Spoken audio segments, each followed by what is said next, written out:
उपस्थित अभिभावकगण एवं मेरे सभी प्यारे छात्रगण, आज हम अपने देश की आजादी का 78वां स्वतंत्रता दिवस मनाने जा रहे हैं।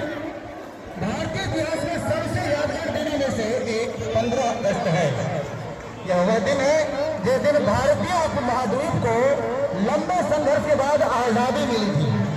भारत में केवल 3 राष्ट्रीय त्योहार हैं और ये पहला हमारा ये 15 अगस्त का दिन जो स्वतंत्रता दिवस के रूप में मनाते हैं, और दूसरा गणतंत्र दिवस, और तीसरा गांधी जयंती।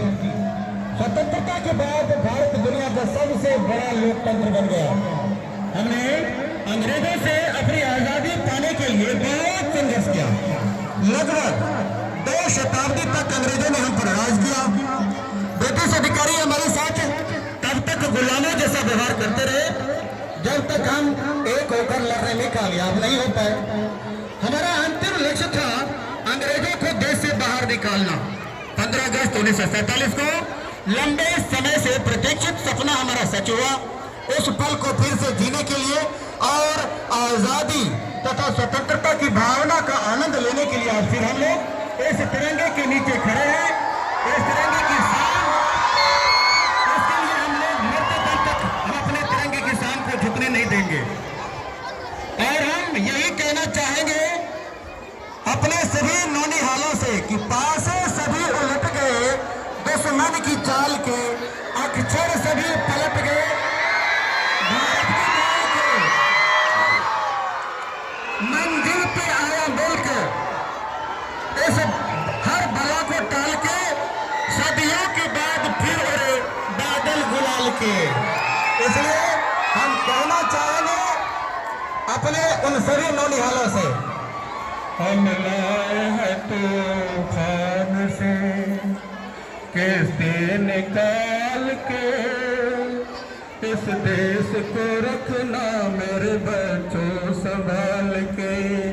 हम लाए हैं तूफान से किस्ती निकाल के, इस देश को रखना मेरे बच्चों संभाल के। तुम ही भविष्य है मेरे भारत विशाल के, इस देश को रखना मेरे बच्चों संभाल के। हम लाए हैं तूफान से किस्ती निकाल के, इस देश को रखना मेरे बच्चों संभाल के। देखो कहीं बर्बाद न हो बगीचा, इसको हृदय के खून से बापू ने सींचा। रखा चिराग से ही दोन भाल के, इस देश को रखना मेरे बच्चों संभाल के। हम लाए हैं तूफान से किस्ती निकाल के, इस देश को रखना मेरे बच्चों संभाल के। दुनिया के